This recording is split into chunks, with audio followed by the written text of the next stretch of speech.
Welcome back to Game 5 in this Best of 5 series. So we are currently on our ace match in the round of 8. So whoever takes out this match is moving on to the semi-finals in this tournament. At the moment, both players have been playing exceptionally well. We've had games where both players have actually made slight mistakes which eventually created a domino effect which led to their loss, I guess. But then again, there have been matches where there have been very solid plays. Both players executing their builds as they should be, and why not? They are very effective against each other, so it's been a very close match so far, so we'll just have to see who takes out Game 5. At the moment, the winner is kind of unclear, since again both players have been very solid thus far. Most people are expecting Brockemon to win, just mainly because he has been dominating through this tournament, but as of now, considering that OneHand has been able to keep with Brockemon so far, you never know, he may be able to actually topple the person who has been dominating the ladder so far. So let's move on to introducing our players. In the bottom left corner, a wild Zerg appeared by the name of OneHand, and the trainer chooses the blue Terran Brockemon to battle him, and I swear that will be my last Pokemon reference ever, unless there is a decent name that comes up. If there is, you can't really blame me for that. But yeah, the map is Crossfire, I believe. Personally, I haven't really played on this map, so I don't really know the in and outs of it, but by the looks of it, the walking distance is pretty long, so we may be seeing some predominantly air-based army. There are a lot of entrances to your base, so Brockemon can't really go for his 4 racks Hellion play, or is it 4 racks Siege Tank play? One of those. But OneHand is going for an early expand yet again, but because it is a large map, he can freely do so. Brockemon does have a SCV inside OneHand's base, so he is going to be able to see that hatchery go up and react accordingly. Now, Brockemon is walling in with the standard 2 supply depot 1 barracks. He hasn't built an add-on on the barracks yet, so he is probably going to be going straight for factory play. OneHand does do the nifty extractor scouting / rebuilding trick. OneHand is getting his spawning pool up as well as getting his gas up, and his expansion does finish up, and Brockemon's SCV actually managed to get away and return to his base. Now Brockemon is getting his factory up, so we probably are going to be seeing some Hellion play as usual. It is pretty effective against Zerg early aggression. It is very effective against... Actually no, it is very effective at doing some very aggressive early pressure against the Zerg, especially since he did go for a fast expand. He kind of has to spread out his defense across 2 bases rather than 1. So if he is kind of slow at reacting to either attacks on either base, he will lose quite a bit of drones in the attack. Now he is throwing the tech lab on, so either it's going to be siege tanks or it is going to be blue flame Hellions. We will just have to wait and see. He finally does throw a reactor up on the barracks, so it probably is going to be blue flame Hellion mixed with a large number of marines. You also see Brockemon's command center getting thrown up, and at the moment there is no additional tech for the Zerg, so we are probably just going to be seeing some early Zergling speed come up, and that will help him defend against the Hellions pretty quickly. Now, because the walking distance is pretty long, Zerg does want to try to get the creep out as quick as possible, and we do see a spine crawler getting thrown up, so OneHand is playing pretty standard at the moment.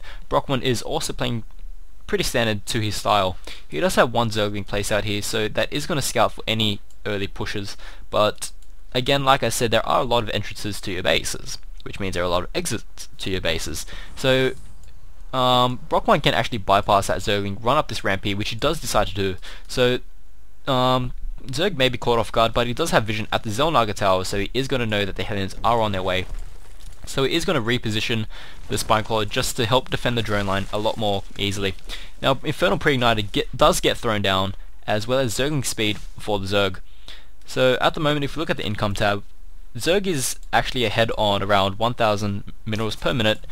Terran is falling behind slightly at 800 to 900. He does have a mule on the field, so that is going to help quite a bit, but his worker differential is quite large. There are 25 SCVs for the Terran, 32 drones for the Zerg. And Brockemon is getting a second factory up, so we are going to be seeing a predominantly mech play yet again. He hasn't thrown up his second barracks yet, but knowing Brockemon's play, that will come up pretty soon. Brockemon's command center, or orbital command, has come up, so he is just saving up energies for mules while producing SCVs out of them. Now, OneHand actually chose to use move rather than attack move, so he could have actually sniped off one of those Hellions, but due to that manages to get away. He does decide to pick up a gas at his natural, so looking to take up pretty quickly here. He is getting the +1 melee attacks, whereas the Terran is just choosing to build more tech structures at the moment.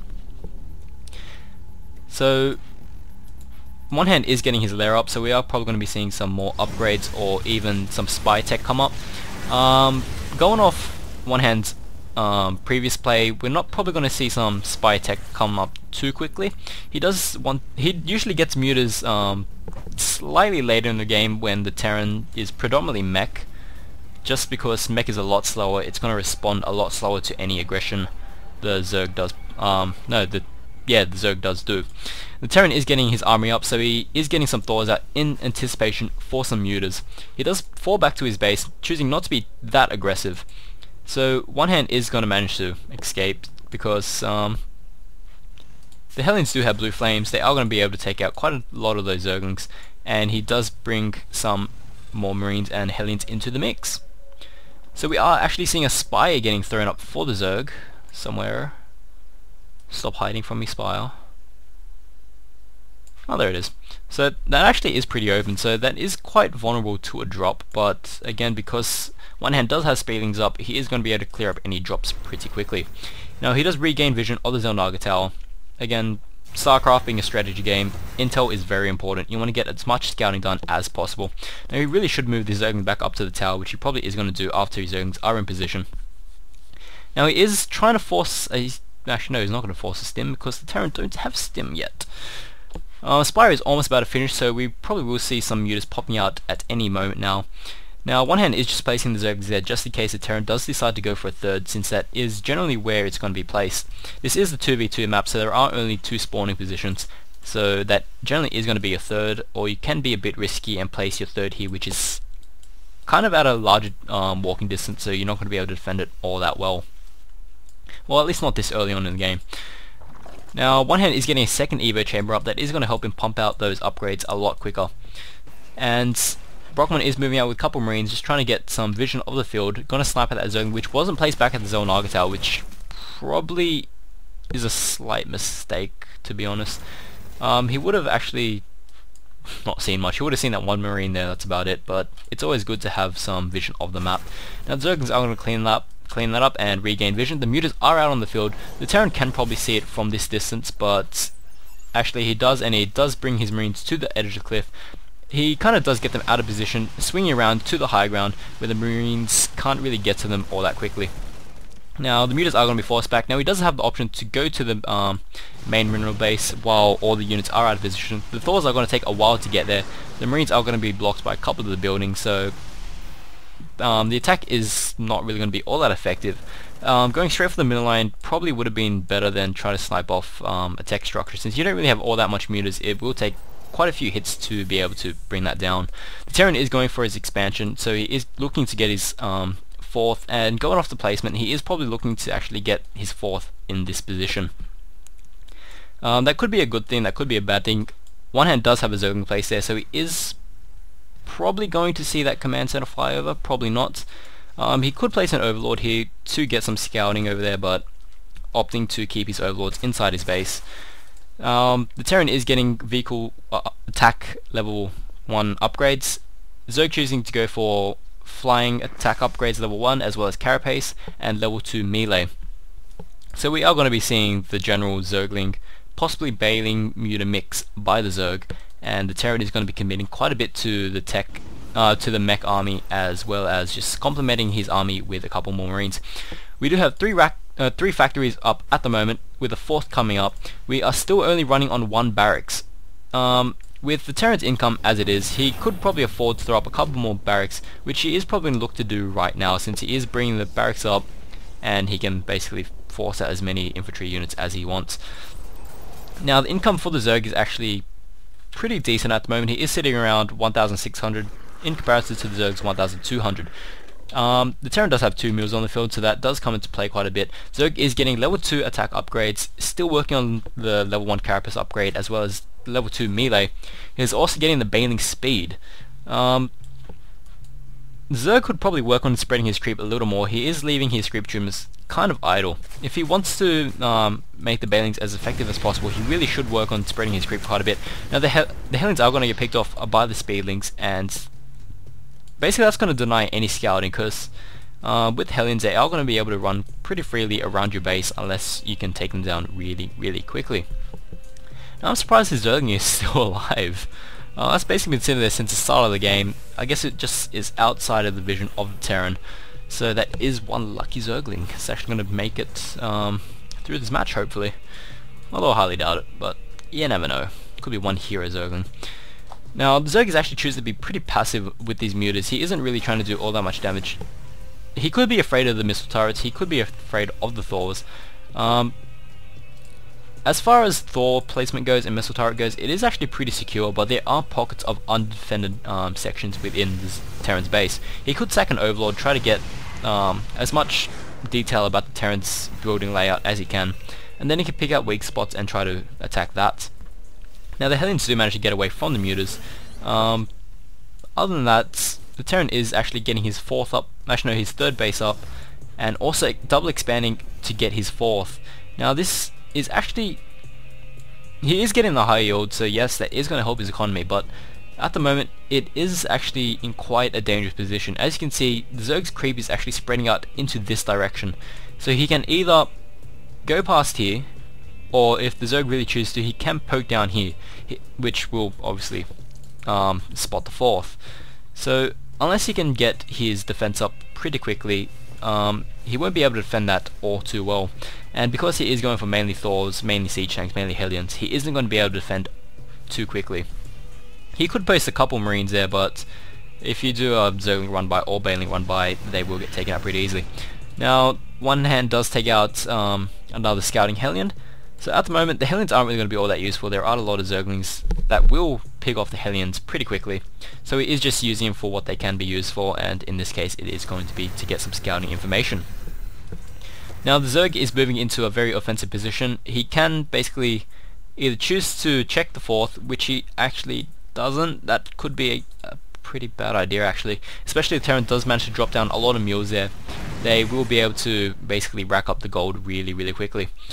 But Zerg is sitting on 3,000 minerals, so he is going to be okay for the moment. He is attacking the third. He does force a lift off. Most of these SCVs will get picked off, and the mutas actually choosing to run away from the missile turrets. Missile turrets do get taken down, so the mutas can come in and kill off this command center, but choosing only to do it right now. Choosing not to do it at all. Don't quite agree with that, to be honest. Although the Thors are moving in, so he does want to get out of there really quickly. Baneling's trying to move in and taking out all of those Thors. I've said this before in Game 3 and Game 4, you really need to watch your unit placement. If they all clumped up on the ramp, for example, the Banelings will run in and do terrible damage. And most of you are going to hate me for using that phrase, but terrible damage. Well, I screwed that up. Joy. He does force liftoff of the third base. He is going to move it over. And if the Zerg was actually paying attention to that, he would actually probably assume that the fourth base is up. But he is going to wait for those units to clear out. The mutas finally do come in trying to take that out. We do have more Thors in production for the Terran, more Mutalisks for the Zerg, as well as the third base actually getting pretty saturated at the moment. He can probably look into getting a fourth. He does have 3,300 minerals in the bank. Those could be a lot of Zerglings. He isn't supply capped at the moment, so he can basically pump out as much units as he wants. The supply is around 150 for the Zerg, 151 for the Terran at the moment. If you look at the unit composition, we do have 47 SCVs for the Terran and 2 mules on the field at the moment, whereas the Zerg has 74 drones. So the income is going to be in favor for the Zerg by quite a bit. We have 1,200 minerals per minute for the Zerg, 900 to 1,000 for the Terran with the power of those mules, so it is going to still be keeping up in the economy. Zerg does choose to go for a fourth. He does get the double extractor up straight away. So he does want to get a lot more gas to actually help complement his real excess in minerals. Now the supplies are actually equal for both players, but because the Zerg does have a couple more workers, he is going to be down on the army units. Now, Zerg is moving in. He is going to meet a wall of missile turrets. Actually, he did choose to move the mutas rather than attack move, so he is actually going to get he does lose quite a bit of mutas to those missile turrets, and losing a couple more to the static defense at the third, but he is going to slamp out most of these workers. Terran choosing to completely ignore it and choosing to actually push through, so he is going to lose most of these workers. Probably not going to lose the command center too early, but at the moment the Terran is just pushing out across the map. The Terran does have 9 siege tanks, quite a few Hellions, around 13, and 4 Thors. The Thors are going to take out the mutas pretty easily. The Banelings and Zerglings do run in, trying to do as much damage, but only taking out around 3 or 4 Hellions, not really doing all that much damage. Brockemon does have Zerg in a slight contain. He does have one path blocked out, but again, because there are many entrances, the Zerg does have an option to flank from the side if he really wants to. And because he doesn't have vision of the high ground, the units are actually going to take a lot less hits from this area than they would if they ran straight on. So the Terran does force a scan on the ramp. He sees that there's nothing there, so he actually does have an opportunity to move forward, try to catch the Zerg out of position, and he is actually going to have the high ground advantage up here. And he does scan, so the Zerg probably does know that he is planning an attack, moving all his units out of the range of that high ground. So really good reaction skills by the Zerg. So if we look at the unit tab yet again, we have 188 Zerglings on the field for the Zerg, and 16 mutas, 24 Banelings. He could probably convert all those Zerglings into Banelings, so he can basically have a really large number of Banelings, obviously. We have seen the power of that. He did manage to wipe out the entire Terran's mech army, which was supply capped, if I remember correctly. Could have been. Zerglings do run in and snipe out the siege tanks and Thor that were out of position. I don't really agree with that placement, because especially since you're in that corner there, you're going to get surrounded pretty quickly, and that kind of does split your siege tank splash damage area in half. Now Thors do run out. One Thor is slightly low on health, so that probably will get sniped out pretty easily. The Hellions do move in, the Thors do move in, the siege tanks stay in position, try to cover the sides just in case there is a flank. So this hatchery is probably going to be taken out. We do have 3 Thors just sitting idly, and OneHand actually sitting back trying to mass up enough units to take out this army. He doesn't want to run in too early, or else that's basically going to be the end for him. So he's trying to mass up what he can and move out when he's ready. We do have the workers retreating back, but they are going to get picked off pretty quickly. Now the Zerg is moving in for the counterattack. He does move all the Zerglings and Banelings in. Most of them do get taken out by the siege tanks, only taking out around probably 3 or 4 Hellions yet again, and he does lose most of them to the siege tanks. So he really could use the mutas to take out any siege tanks on the side, but he is probably going to get repelled by the Thors yet again. Now it does lose 1 or 2 mutas to the Thors. He probably snipe at that Marine as well, but might as well let the Marine live a bit. We do see Brockmon's third base actually not recovering. It's been floating idly around this entire time, but if we look at the income tab, Zerg actually shooting ahead with 1,500 compared to Terran's probably going to jump to 800, 900 soon. So that third base actually not mining did cause quite a bit of economic damage. There is 2 mutas here that is just going to snipe out any workers that do appear and forcing liftoff yet again. Now, OneHand is actually going to take out any reinforce that come in, manage to snipe out that Thor. That's actually pretty vital, because he wants to try to keep the Thor count as low as possible. Try to snipe out any siege tanks that he can, because the siege tanks are actually quite expensive. So if he can take out what he can, it's going to lower the Terran's defenses quite a bit. So there is actually a missile turret placed here, so that is going to help drive away the mutas if they decide to come in, but OneHand does decide to go in, trying to micro his mutas, pulling out the ones that are damaged. And Brockemon is moving his contained forward into the Zerg's base. We do have 5 Ultralists on the way that they're probably going to help deal with the siege tanks a bit, but they are going to get taken out pretty quickly by the Thors. Now Thors are just cleaning up Zerg's main base, slowly moving towards a hive that is probably going to get taken out before the Ultras can pop. The 3 Thors are on the field trying to take out the Hellions, but the Hellions are actually trying to bait Thors, the Ultralisk into the siege tank fire, but OneHand knows better.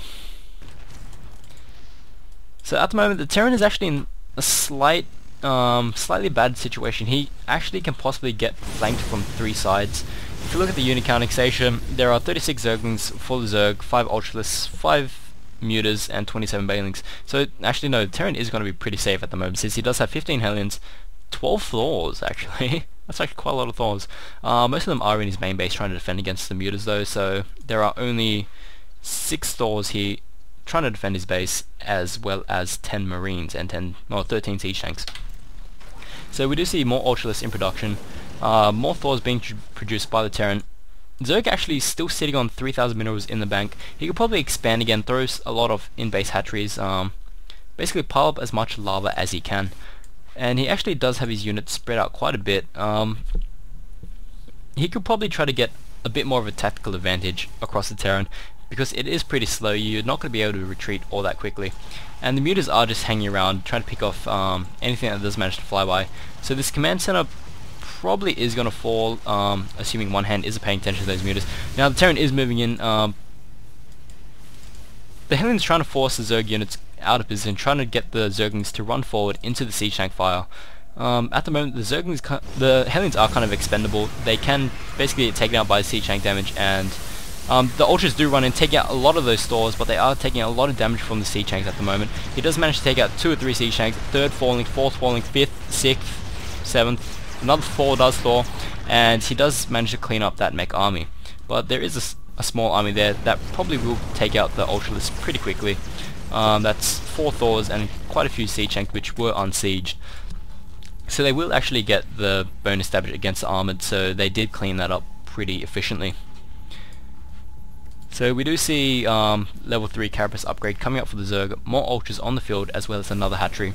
We do see level 3 vehicle weapons coming up for the Terran, so they are going to beef up the Thors and the siege tanks. And a lot of Zerglings running in, catching the siege tanks unsieged. Managed to take out 1 siege tank, a Thor, and taking out a 2nd Thor, and probably taking out this 3rd Thor as well. But they are going to fall from the combined damage of the siege tank fire and the Thor, taking out 1 last siege tank just before he gets taken out. So the Zerg is actually in quite a decent position than he was in before. My brain is slowly melting from all this casting. He did lose his main, yes. He did lose his natural, but actually no, he did lose his lair as well. Yeah, so at the moment Zerg is only sitting on hatchery, so he can't really get any of his... He can't really rebuild any of his tech structures at the moment. He can't really get a roach warden up since he doesn't have a... Actually, no, he can. He does still have his spawning pool, I assume.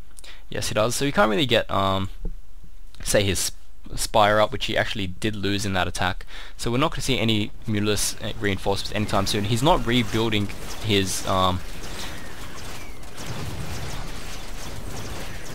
Wow, my brain just, like, blanked out for a second. The Ultras are going to manage to take out this planetary fortress, but SCV is doing the best they can to actually try and repair that. The Hellions do come in, trying to do as much damage to the Ultras as they can, but the planetary fortress does fall in the end. Now these Ultras are going to get taken out by the combined fire of the siege tanks and the Thors. Other than that, Zerg does have another 4 Ultras coming out on the field. They aren't really going to do much against this mech army. He doesn't really have the units to help back it up. He is mined out at one of his bases. This base is getting really low on minerals as well, and basically he's mined out at his natural and his main. So the Zerg is running out of income really quickly, and he only has 1,200 minerals in the bank. He really needs to get his expansion up over here. The Terran is actually still looking pretty healthy.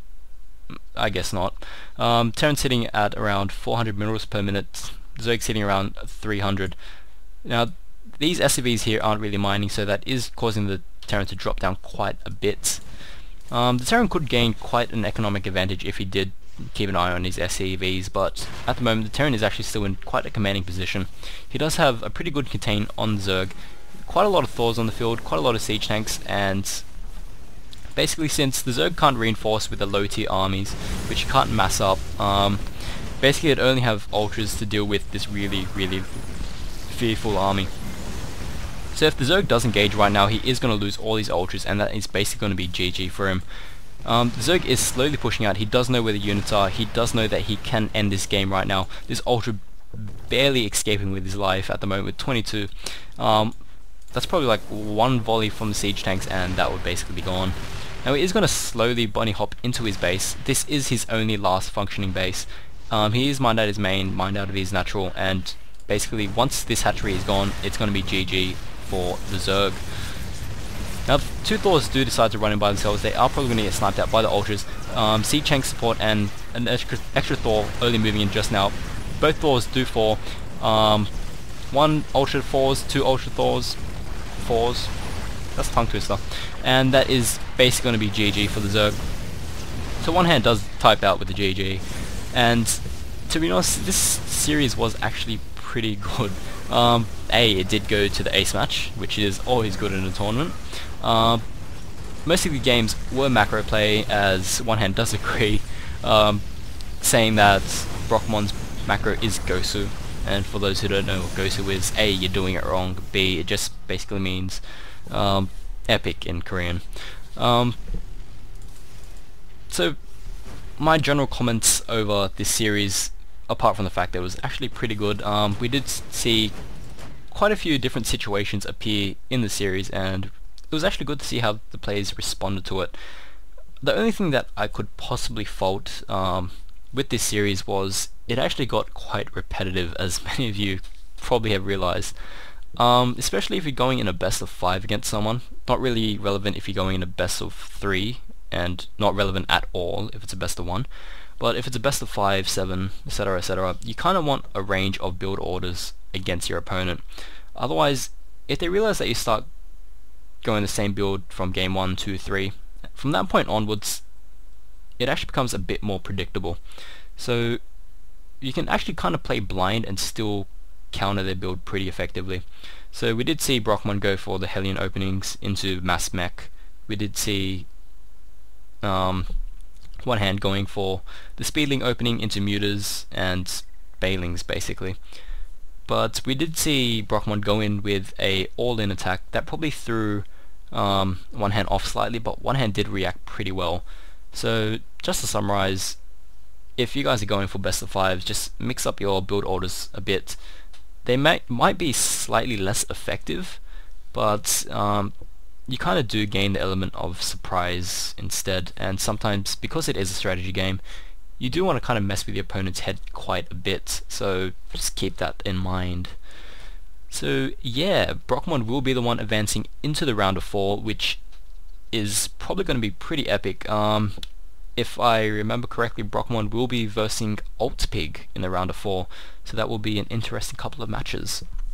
So Brockemon still being pretty dominant in this tournament, OneHand coming pretty close to knocking him out, but Brockemon just slightly pulling away with the Paramon of Digimons and Pokemons. And yes, I know I said I wouldn't make that reference again, but I did. Live with it.